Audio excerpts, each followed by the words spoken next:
আসসালামু আলাইকুম। আজ সোমবার, পহেলা আষাঢ়, ২৮শে জিলহজ, ১৫ই জুন। বাংলাদেশ বেতার, রাজশাহী। স্থানীয় সংবাদ পড়ছি কল্যাণ ঘোষ।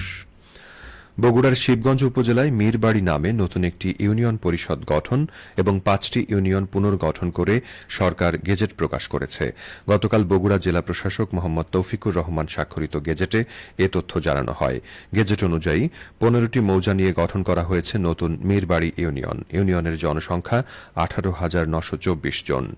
নতুন ইউনিয়ন গঠন এবং শিবগঞ্জ পৌরসভার সীমানা সম্প্রসারণের ফলে বিহার, রায়নগর, বুড়িগঞ্জ, কিচক ও আটমূল ইউনিয়ন পুনর্গঠন করা হয়েছে।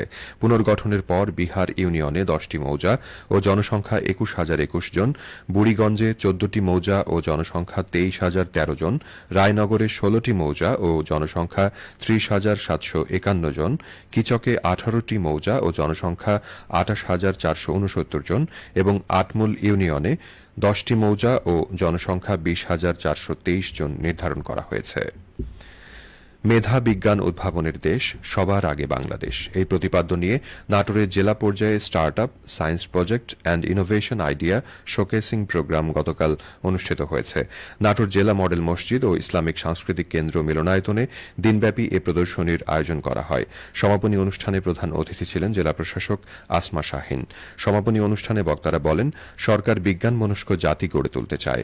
শিক্ষার্থীদের উদ্ভাবনী শক্তি ব্যবহার করে যুগোপযোগী বিজ্ঞান প্রকল্প তৈরি করতে হবে, তবেই দেশ এগিয়ে যাবে।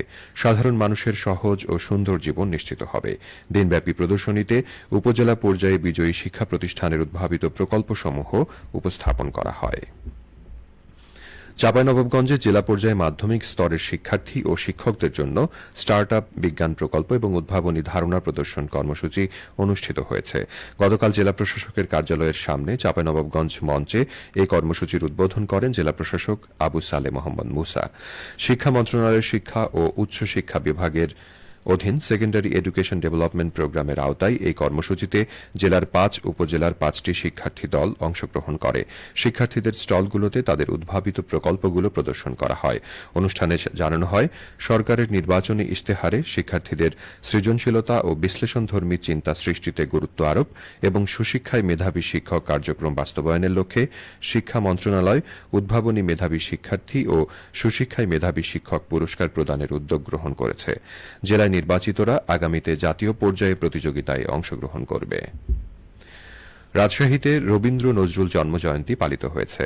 গতকাল রাতে রাজশাহী জেলা শিল্পকলা একাডেমি মিলনায়তনে আয়োজিত অনুষ্ঠানে রবীন্দ্র ও নজরুল সঙ্গীত ও নৃত্য পরিবেশন করেন বিভিন্ন বয়সের শিল্পীবৃন্দ।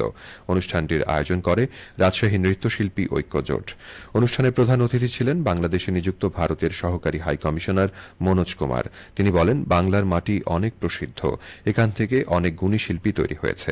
কাজী নজরুল ইসলাম সকল বৈষম্যের বিরুদ্ধে ছন্দের মাধ্যমে প্রতিবাদ করেছেন। রবীন্দ্রনাথ ও নজরুলের সম্পর্ক ছিল গুরু শিষ্যের। রবীন্দ্রনাথ বলতেন, বাংলা সাহিত্যে নজরুল বসন্ত এনেছেন। নওগাঁয় জেলা আইন শৃঙ্খলা কমিটির নিয়মিত মাসিক সভা অনুষ্ঠিত হয়েছে। গতকাল জেলা প্রশাসকের সম্মেলন কক্ষে অনুষ্ঠিত সভায় সভাপতিত্ব করেন জেলা প্রশাসক মোহাম্মদ সাইফুল ইসলাম। সভায় জেলার সার্বিক আইন শৃঙ্খলা পরিস্থিতি, সীমান্ত পরিস্থিতি, অপরাধ নিয়ন্ত্রণ, মাদকবিরোধী অভিযান, সড়ক নিরাপত্তা, নারী ও শিশু সুরক্ষা, চুরি ডাকাতি প্রতিরোধ, জননিরাপত্তা নিশ্চিতকরণ এবং আসন্ন বিভিন্ন জাতীয় ও স্থানীয় কর্মসূচি শান্তিপূর্ণভাবে বাস্তবায়নের বিষয়ে বিস্তারিত আলোচনা করা হয়। সফল কৃষি উদ্যোক্তা তৈরির লক্ষ্যে নাটোরের সিংড়ায় community workshop and information session অনুষ্ঠিত হয়েছে। গতকাল উপজেলা কৃষি হলরুমে অনুষ্ঠিত এই সেশনে প্রধান অতিথি ছিলেন উপজেলা কৃষি সম্প্রসারণ কর্মকর্তা ইমরান আহমেদ। সফল চাষী প্রকল্পের প্রকল্প ব্যবস্থাপক সাদিক আল হায়াত অনুষ্ঠানে সভাপতিত্ব করেন। সভায় শস্য চাষাবাদ কৌশল, সার ও সেচ প্রদান, নিরাপদ খাদ্য উৎপাদন, আবহাওয়া বার্তা ইত্যাদি বিষয়ভিত্তিক আলোচনা অনুষ্ঠিত হয়। কমিউনিটি ওয়ার্কশপ অ্যান্ড ইনফরমেশন সেন্টারে উপজেলার নির্বাচিত ৩০ জন কৃষক অংশগ্রহণ করেন। চাঁপাইনবাবগঞ্জে শিশুশ্রম প্রতিরোধ দিবস উপলক্ষে মানববন্ধন অনুষ্ঠিত হয়েছে। শিশুশ্রম প্রতিরোধের দাবিতে সচেতন নাগরিক কমিটি সনাক এই কর্মসূচির আয়োজন করে।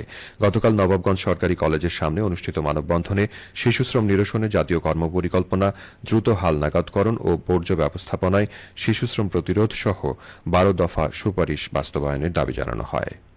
সবশেষে আবহাওয়া। আজ সকাল ৬টায় রাজশাহীতে তাপমাত্রা ছিল ২৮.২ ডিগ্রি সেলসিয়াস। এ সময় বাতাসে আর্দ্রতার পরিমাণ ছিল ৯৬%। রাজশাহী ও পার্শ্ববর্তী এলাকায় আজ সূর্যোদয় হয়েছে ভোর ৫টা ১৬ মিনিটে এবং সূর্যাস্ত সন্ধে ৬টা ৫৫ মিনিটে। সংবাদ শেষ হল। আমাদের পরবর্তী স্থানীয় সংবাদ দুপুর ১২টা ১০ মিনিটে।